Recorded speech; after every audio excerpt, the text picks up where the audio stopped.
manager does not take any longer. The number 9 car.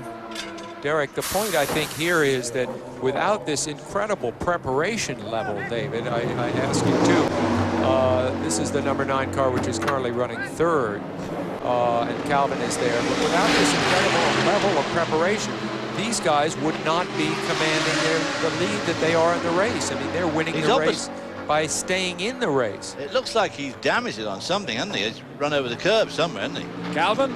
Yes, there's a lot of damage back here, and this may take longer than the gearbox change. Whenever you damage the bodywork, I'm not sure if Alan's been off the track, or whether this thing just came loose at speed. But Alan hopped out of the car very quickly, didn't assist Ortelli with the driver change, immediately went into the garage like he was either concerned or he'd made a mistake. I'm not sure. We'll try and catch up with him shortly. The crew's gone to work, and believe it or not, those Audi guys have done it again.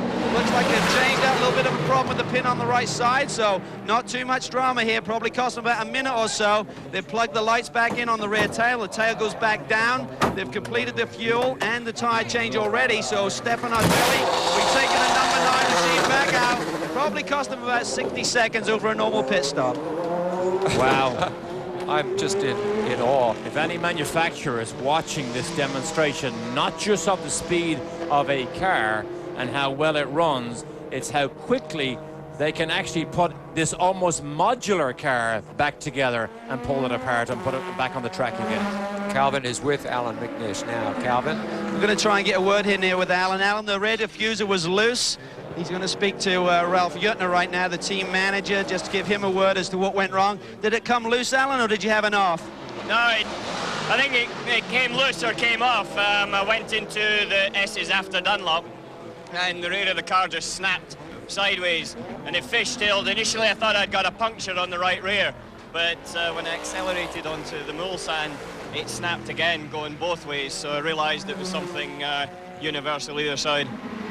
This seems like a strange race. I mean, you guys have such a superb car, very fast, but little things seem to be biting you, but not costing you too much time right now, Alan. Well, I don't know, it's cost us 2 laps, and it's cost us the lead so far, so I think it is costing us quite a lot. It's a bit unfortunate because the car's good and everybody's driving well. It just happens to be that there's things catching us out. You're pushing very hard, Alan. You set the fastest laps of the race so far. Any more left in the car? I mean, with the other cars running well also, it's tough to catch up those 2 laps you say you've lost. Yeah, there's definitely more in the car. There's probably about another half to 3/4 of a second a lap in the car, even on the last stint there, because I never got a clear lap all the time, so I reckon we could, if we really got a clean run at it, run in the 37s, very low 37s. Well, we have a message for you. David Coulthard sends his best, and he says bring it home tomorrow. I'll be trying to bring it home in first. Same to you, David. All right, mate. Best of luck. Well, he says everybody's been driving very well, but of course that's where their troubles all started, when Ortelli put a wheel over the edge there at Indianapolis, trying just a little bit too hard. Well, they're going to have to into the guardrail. They're going to have to do a little catching up, and that brings us to an email from David Voringer, a PhD in genetics out in Stanford, California, and he asked, in respect to cars that are far behind, what is the furthest anyone has ever come from behind to win at Le Mans? Now, of course, the answer to that is very complicated because it depends on not only how well you catch up, but how far the leaders drop out and come back to you. And I think people have come from as much as 20, 25 laps, but only with the help of cars breaking down in front. And of course, the Audis are refusing to break down in front. McNish's first win with the Porsche, he came from 35 laps down, I think, for a startup. Wow. Let's take a minute here and just give you a quick update on our Porsche storylines. Number 1, Audi, awesome. Audi, awesome. Yes. But in a different way. Right. In many because different of their ways. pit work. We expected speed. We had no idea of the rest of his. Our second storyline, Sam, was Mario's triumphant return. Still possible. Very much so. Third storyline, Cadillac's return. Still running. They have a car in the top 6. They have had a lot of trouble. They're about 5 laps behind as we speak. And I think that's running great. I think so. Well, honestly, I'm 5 laps behind. Doesn't seem to be too bad, but I'm sure that the top brass at Cadillac are looking at that Audi pit work and the way that Audi is being managed. I mean, that's the sort of level you were talking earlier about raising the bar. Boy, oh boy, Audi have really raised the bar this year. And our fourth storyline continues to unfold. American muscle cars against each other. Corvette versus Viper, and it still rolls on because they are locked in a battle between 12th, 13th, 14th, 15th, and 16th. They're all in a line at the head of the GTS category. We'll be back.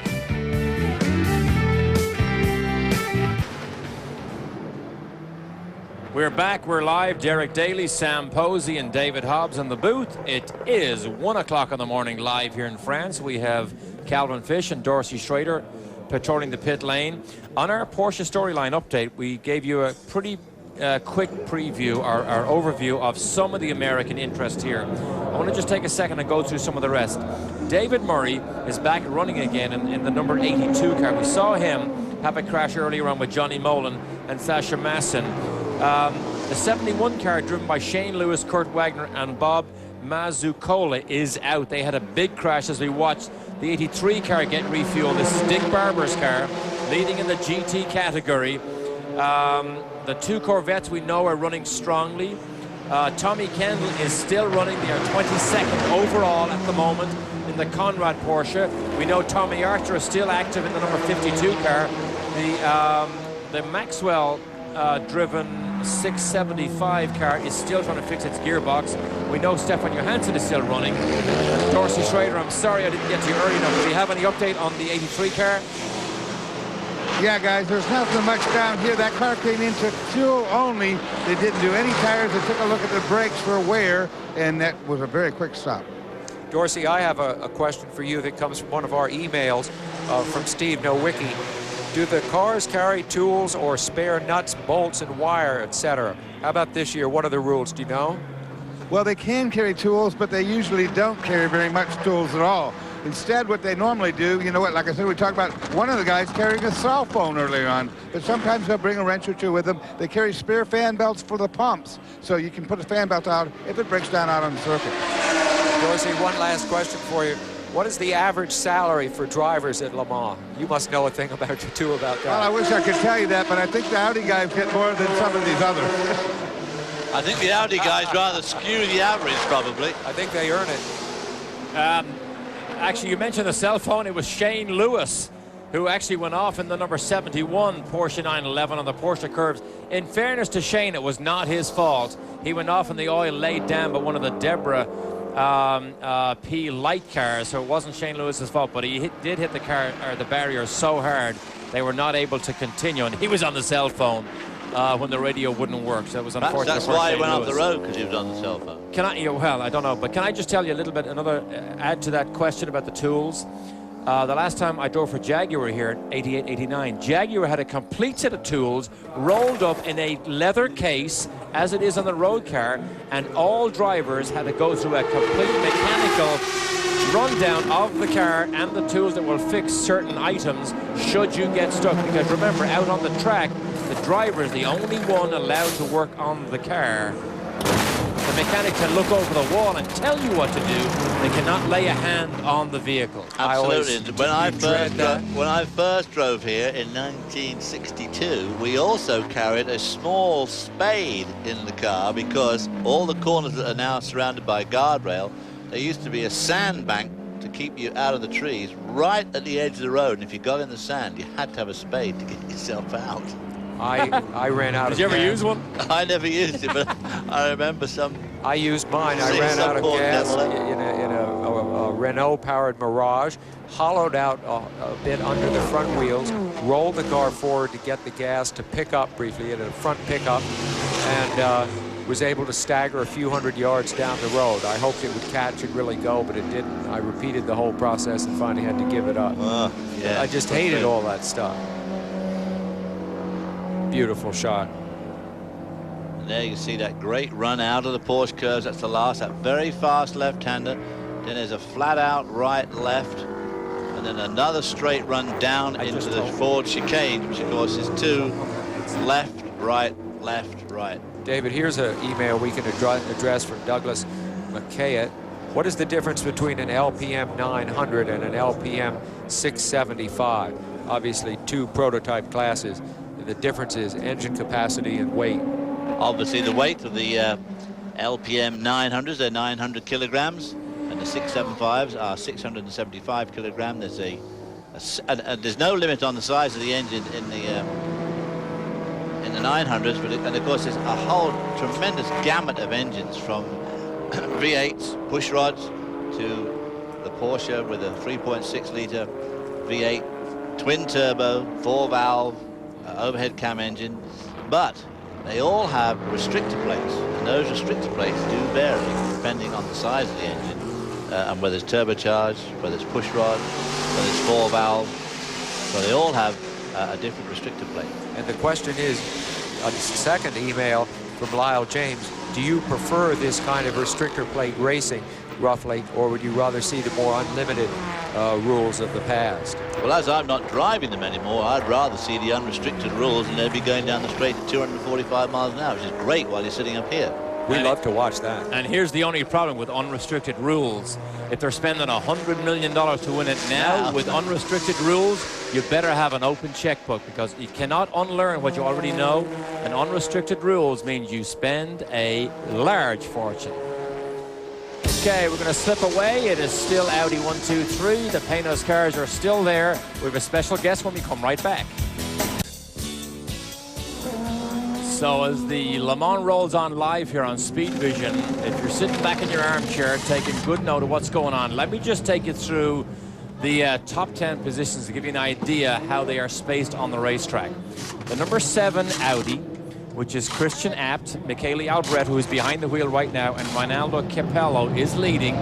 They are on lap 138. The second place Audi, the number 8 car, Frank Vila, who's behind the wheel, Tom Christensen, who set the fastest lap earlier before Alan McNish went out and broke his time, and Emanuele Pirro.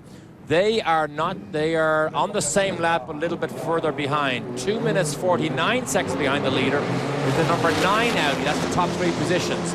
Butch Leisinger briefly in the pits here. Butch is in the pits. Boy, they have a lot of pit stops. They have had an enormous amount of pit stops. We know they cannot pick up the full fuel load from these fuel tanks.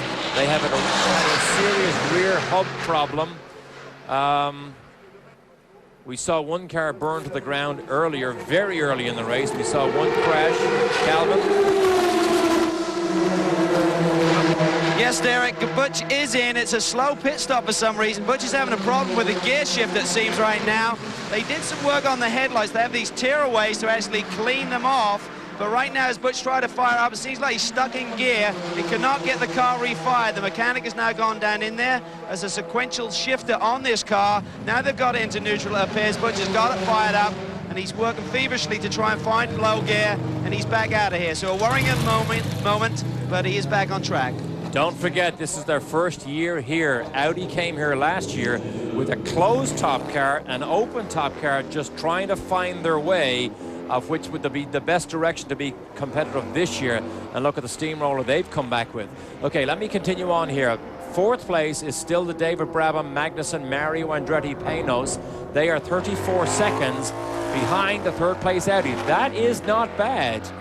And then we have the number 12 Panoz, teammate to Brabham's car.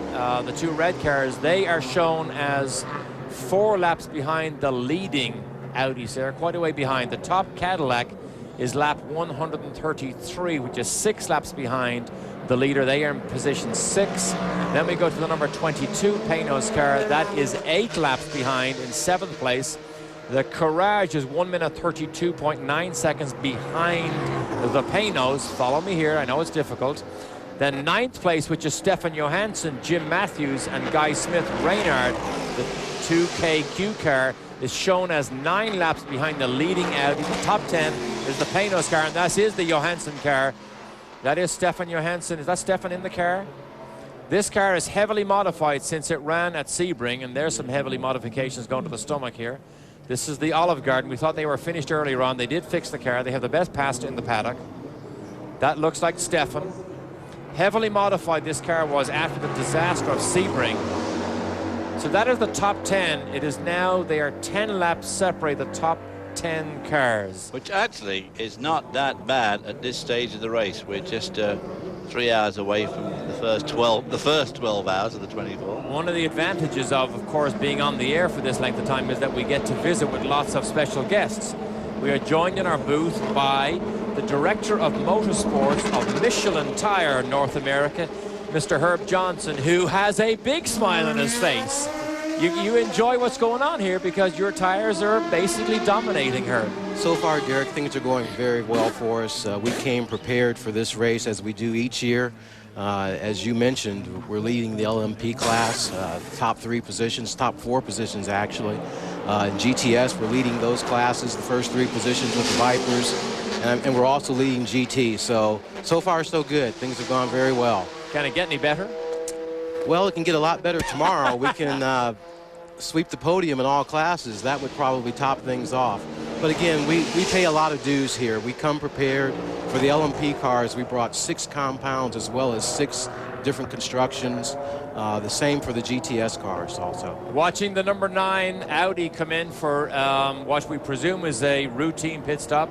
Stefan Ortelli took over from Alan McNish. Remember, this is the car that stopped not so long ago with the rear diffuser problem. Galvin? Yes, they're still working on that, Derek. I just bolted down here, and they're working on putting some extra pins in the rear of that, so whether they forgot to do it on the change, I'm unsure. I don't see any other damage. They've got some cable ties, some tie wraps. They're trying to strengthen that rear end. Stefan sits in the car. Seems like a little bit of a quick stop there, but the driver is working on his water bottle at the same time. There's about 3 or 4 mechanics here stuck under the rear end of this Audi trying to fix the rear diffuser. Well, that, of course, is the penalty you pay for making a mistake. It was a little mistake that he made when he went off the road at Indianapolis late afternoon there, put a wheel over the edge, a couple of wheels over the edge, quick spin, zapped into that guardrail, and I think all these little troubles they're having all stem from that belt, because it was a pretty substantial one. It seems as though they had a problem here with Stefan Ortelli. Maybe his air plugs fell out or something. They'd taken his helmet off. He then put the air plugs back in. He'd lost radio communication with the team, I would assume. And they're spending this time. Looks like they've finished the car. Now Stefan has to belt up his helmet. And like Alan McNish said, all of these little things add up, particularly when you're running against 2 very strong cars on the same team. And we're going to keep a really close eye on the Panoz car, because David Brabham Magnussen and Mario Andretti may be able to put that Panoz back up into the top 3 positions if this number 9 car stays on the pit lane here much longer. I should think they'll be able to do it for next time round on the scoring. I would think they're almost certainly going to pass this car. They're only 37 seconds behind starting this lap. Herb, we mentioned tires and you mentioned being prepared. How many tires do you bring to an event like this to service your cars?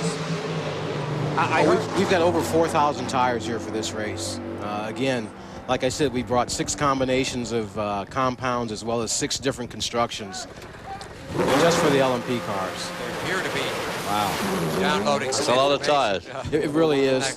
Again, this is one of the crown jewels of motorsports. So you can't take this lightly. You have to come prepared for all conditions. Looking ahead, how about Formula One for next year? What are your plans? How far along are you right now with development? Well, we're probably ahead of the curve just a bit. Certainly don't want to sound too over optimistic, but the testing is going real well. Tom Christensen's doing the testing for us. We've been testing. We don't have a current car, but so far so good. We're really excited about the competition. Formula One's truly the pinnacle of motorsports, so we're glad to be back. So, Herb, tell me this, you're going to stay up all night? I cannot tell a lie, Derek. No, I'm going to bed. Okay, with that, we're going to let him leave our booth also. Thank you to Herb Johnson, Director of Motorsports for Michelin Tires North America. We're going to slip away. We will be right back. When the car itself was still new as an idea, races were staged primarily as a showcase for a car's lasting power. Speed was a secondary consideration. Indianapolis came about this way, and a decade later, the French dreamed up the idea of a 24-hour race to be held on public roads near Le Mans, a gritty industrial city which had once held an exposition where the Wright brothers demonstrated their plane for the first time in Europe. The race course linked Le Mans with 2 of its suburbs, Bolzan and Arnage. And over the years, the race, Europe's biggest, has come to define the way many people think about racing. The track is fast, with speeds over 200 miles an hour, and it has a legacy of danger dating to this moment in 1955 when 90 spectators were killed in the worst disaster in racing. It was here that Alfa Romeo, Jaguar, Ferrari, Porsche, Mercedes-Benz made their reputation in the rarefied world of high performance. It was here that Tazio Nuvolari, Luigi Canetti, Phil Hill, Olivier Gendebien, Jackie Eakes, and Derek Bell proved that in addition to being fast, they were also smart, relentless, and even lucky, because this race calls for luck. 24 hours, afternoon, twilight, night, then dawn, midday, back to afternoon. Le Mans is trial by time and trial by distance, a race on a grand scale, an old race that renews itself again now. It is special, and we've all been part of it, directly involved from the cockpit. The 15 cars off the racetrack. That's Thomas Bischer in the BMW. Just had that long stop to change the clutch, lost a ton of laps and time, so that is terribly disappointing. Not sure who's at the wheel right now. Here it is here, slow-mo replay, David. Oh, he gets it all crossed up in the braking zone. It isn't often you see a slow-mo replay at night. No. Well lit there, too. Into the gravel trap. This is not last year's car. This is the 2-year-old BMW. Thomas Bescher, wealthy gentleman driver, put this team together. Basically flips back and forth between sedans, sports cars. He may be done for the day with this thing. Let me just give you another quick He was down in 20th spot. As we watch another one of the Panoz cars comes in, I want to tell you that the number 75 GT Porsche 911, driven by Mike Brockman, Michael Lauer, and Gunnar Jeanette. We have not given them an update. They are still running. They are in 29th position overall. 29th position overall. Mike Brockman did not get many laps in this car as we watch one of the lead Audis come back in. Calvin? Yeah, he's actually running second, I believe, Derek. This is number 8 machine with Frank Bieler. This should be routine. They're looking at tyres, but keeping him in, so this is kind of unusual. They're also checking that rear diffuser on the number 8 machine to see if there's any consequences on this car that we saw on the McNish car. Right now we're waiting for those last drops of fuel, waiting for that vent to actually sort of regurgitate. There it goes. He should be pulling out. Now they're just cleaning the headlights, and he's back out again. No changes. As if like clockwork. And this Panoz was in before the Audi. The Audi is in and gone, and this Panoz is still in. So the Audi, you can just see why it happens so much. But I mentioned Gunnar Jeanette earlier on. We're going to try and get a little bit of an update on him personally. As you see, the BMW throw the kitty litter all over the place. But Gunnar Jeanette is the second youngest driver ever to start the Le Mans 24-hour race. The youngest, of course, being Pedro Rodriguez, the great Mexican sports car and Formula One driver who unfortunately lost his life in a racing car. But we're going to get more of an update on Gunnar Jeanette later on if we can. But here goes the old BM dropping half of the gravel trap all over the line. That's what cuts down the tires. And that's one of the reasons why we've had so many punctures here, and mainly with the leading cars, the Cadillac and the Audis. We'll be back.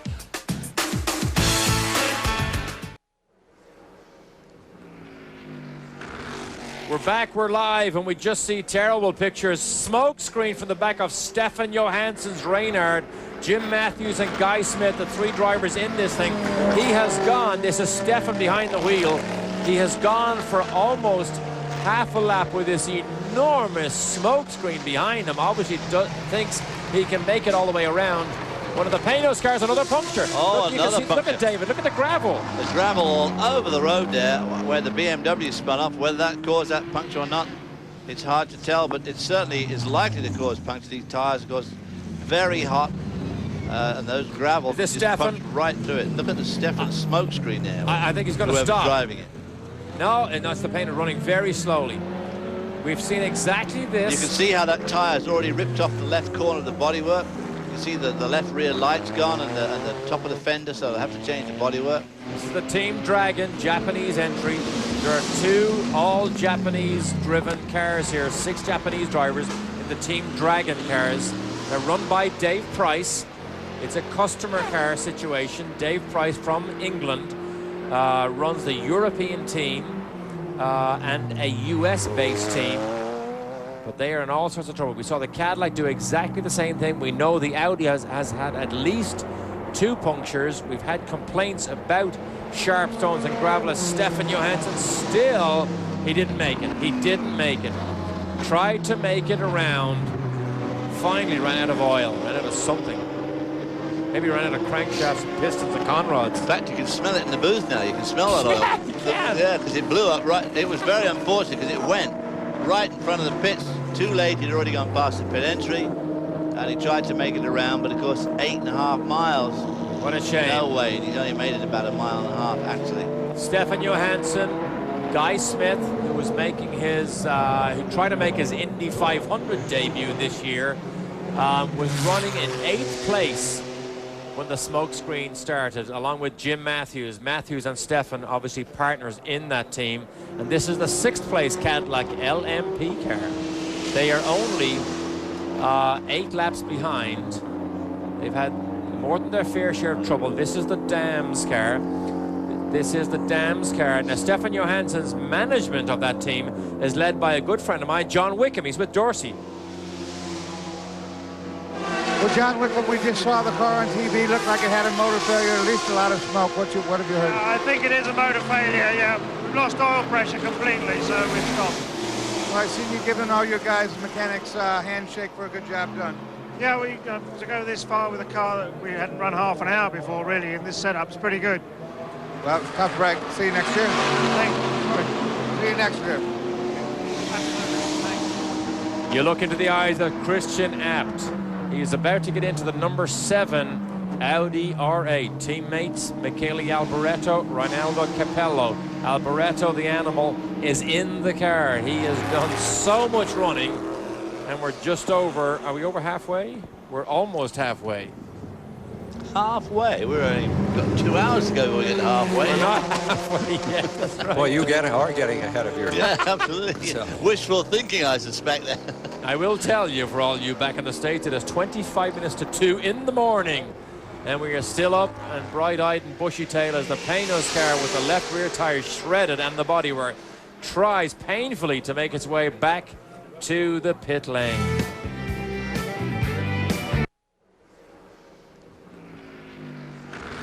We're back, we're live, and we just see terrible pictures. Smoke screen from the back of Stefan Johansson's Reynard, Jim Matthews and Guy Smith, the 3 drivers in this thing. He has gone, this is Stefan behind the wheel, he has gone for almost half a lap with this enormous smoke screen behind him. Obviously thinks he can make it all the way around. One of the Panoz cars, another puncture. Oh, another puncture. Look at David, look at the gravel. There's gravel all over the road there where the BMW spun off. Whether that caused that puncture or not, it's hard to tell, but it certainly is likely to cause puncture. These tires, of course, very hot, and those gravel just punched right through it. Look at the Stefan smoke screen there. I think he's going to stop. Driving it. No, and that's the Panoz running very slowly. We've seen exactly this. You can see how that tire's already ripped off the left corner of the bodywork. You see the left rear light's gone and the top of the fender, so they'll have to change the bodywork. This is the Team Dragon Japanese entry. There are 2 all Japanese driven cars here, 6 Japanese drivers in the Team Dragon cars. They're run by Dave Price. It's a customer car situation. Dave Price from England runs the European team and a US-based team. But they are in all sorts of trouble. We saw the Cadillac do exactly the same thing. We know the Audi has had at least 2 punctures. We've had complaints about sharp stones and gravel as Stefan Johansson. Still, he didn't make it. He didn't make it. Tried to make it around. Finally ran out of oil, ran out of something. Maybe ran out of crankshafts and pistons and conrods. In fact, you can smell it in the booth now. You can smell that oil. Yeah, you can. Yeah, because it blew up right. It was very unfortunate because it went right in front of the pits. Too late, he'd already gone past the pit entry, and he tried to make it around, but of course 8.5 miles. What a shame. No way. He's only made it about 1.5 miles, actually. Stefan Johansson, Guy Smith, who was making his, who tried to make his Indy 500 debut this year, was running in 8th place when the smokescreen started, along with Jim Matthews. Matthews and Stefan, obviously partners in that team. And this is the 6th place Cadillac LMP car. They are only 8 laps behind. They've had more than their fair share of trouble. This is the DAMS car. This is the DAMS car. Now, Stefan Johansson's management of that team is led by a good friend of mine, John Wickham. He's with Dorsey. Well, John Wickham, we just saw the car on TV. Looked like it had a motor failure, at least a lot of smoke. What have you heard? I think it is a motor failure, yeah. We've lost oil pressure completely, so we've stopped. Well, I see you giving all your guys, mechanics, a handshake for a good job done. Yeah, to go this far with a car that we hadn't run half an hour before, really, in this setup's pretty good. Well, tough break. See you next year. Thanks. See you next year. You look into the eyes of Christian Abt. He's about to get into the number 7 Audi R8. Teammates Michele Alboreto, Ronaldo Capello. Alboreto, the animal, is in the car. He has done so much running, and we're just over. Are we over halfway? We're almost halfway. Halfway? We're only got 2 hours to go before we get halfway. We're not halfway yet. That's right. Well, you are getting ahead of your... Yeah, absolutely. So. Wishful thinking, I suspect. I will tell you, for all you back in the States, it is 25 minutes to 2 in the morning. And we are still up and bright-eyed and bushy-tailed as the Panoz car with the left rear tire shredded and the bodywork tries painfully to make its way back to the pit lane.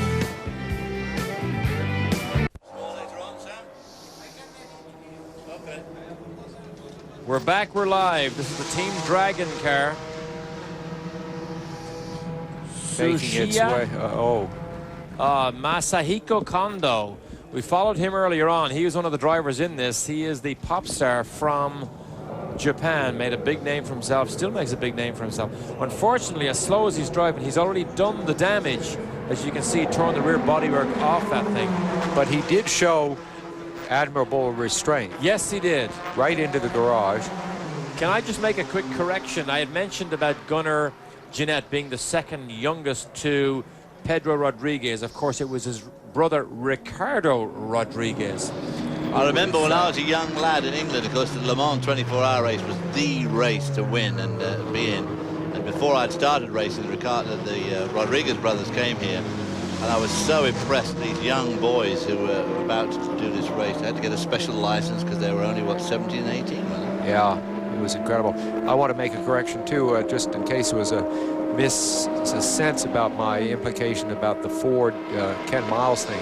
I think that was a very astute corporate decision. It was tough on Ken Miles personally, but I think I'd have made the same decision. And, of course, that wonderful victory for Ford in 1966 was the first by an American car in a huge period of time, and it was the first of 4 consecutive victories for Ford, a great period of glory, and one that I vividly remember because 66 was my first race here at a time when we used to stay downtown in a hotel which had no central plumbing, and you went down the hall for your shower and turned it on, and a single penetrating ray of alternating hot and cold water slammed your chest and dislocated the only chest hair you had. We're still in the same hotel. Hasn't changed. As Christian Abt gets himself in, but can you imagine being 18 years of age and racing at the Le Mans 24-hour race? Dorsey, you've been chasing down Gunnar Jeanette. Any update on how he's doing? Yeah, just stopped in his pits. As a matter of fact, these guys are beaming. They're so happy they can't stand it. Gunnar's in the car, and he's just now done his second stint, and he's just turned his fastest race lap. He is quite happy with the night driving, and these guys, to say that they're proud, that's just an understatement. Car number 75, they have now gone up 2 positions. They are running 27th overall, and it appears they are 1st, 2nd, 3rd, 4th, 5th in the GT categories. So a good run here for the 18-year-old Gunnar Jeanette. Kevin Jeanette, of course. We're still hoping to see that machine drop people down through the ether to the ground, but it hasn't happened yet. Apparently they've been using it, according to Len Hunt, that's in the Audi pit, and it's, or in the Audi hospitality suite down by the Porsche curve. And they have denuded it for the weekend, or they've muted it for the weekend, and it just goes up slowly and gives their guests a great view of the track and the airport and the surrounding countryside. Okay, here's our Christian App driver change coming in, Michele Alboreto. And as ever, our Calvin Fish is right on the spot. Okay, Michele brings it in. They will be doing a driver change this time. Christian App will be getting into the car. Fuel is going in as we speak. I understand they have a spare windshield ready. They may be doing a change there of some description. Looks like the one on is very dirty. There's a new clean one. I'm not sure if it's a different height with the different drivers, whether there's buffeting that goes on inside the cockpit. But right now they're just working on the driver change. Michele jumps out. The mechanic actually assists with the belts, which is a little unusual. Normally it's the co-driver. Now they do go to work. They're putting a brand new clean little windshield flip there. It's like a gurney flip, which actually deflects the air over the driver so it doesn't actually buffet him around inside the car. Doing a 4-tire change as we normally do when we see a driver change. No looking at the pads here. Everything looks fine. Looks like routine. Left side is complete. A little bit of a trouble with the right front, but that is now done, and he is out of here. Nice start once again for Team Yost. Calvin, that car is very unusual in that it has left-hand drive. The winning cars here at Le Mans for many, many years have been right-hand drive. It's, of course, a right-hand turning clockwise circuit, and for some reason Audi has decided to put their men on the left side. Another interesting thing about that cockpit, Derek, is it's like a Formula One cockpit. It's a completely surrounding cockpit. There are really two separate cockpits in there. Now, the regulations say that you cannot have a fully enclosed cockpit like a single-seater. So they have it down both sides of the driver, but the floor section is open. That makes it a legitimate two-seater within the letter of the law. So it is very close to a single-seater. But as we watched Christian App take that number 7 back out, I want to tell you that Mario Andretti's car with David Brabham and with Jan Magnussen is now in a strong third position. They took that over because of the troubles of the number 9 car with the diffuser problem they've had. But Brabham and Magnussen and Mario Andretti have been reliable and running like freight trains, not quite on the pace of the Audis, but the Audis are probably experiencing more trouble than we expected before the start of this race. But the Panoz, the best lap of the Panoz is a 3-minute 40.868 seconds. The best lap of any of the Audis is Alan McNish's after that initial stop to change the gearbox at a 3-minute 37.8. So really that's 3 seconds, which around here, of course, is not that much because this is a long way around here. The other two Audis are in the 38s and 39. So David Brabham, who set that time, really very, very competitive with the Audi. And no matter how this thing comes out, this is the finest long distance run by a Panoz yet, right now. We're seeing exactly, and you have 1 or 2 punctures for an Audi, and suddenly Brabham, Magnussen and Mario Andretti may find themselves at the front.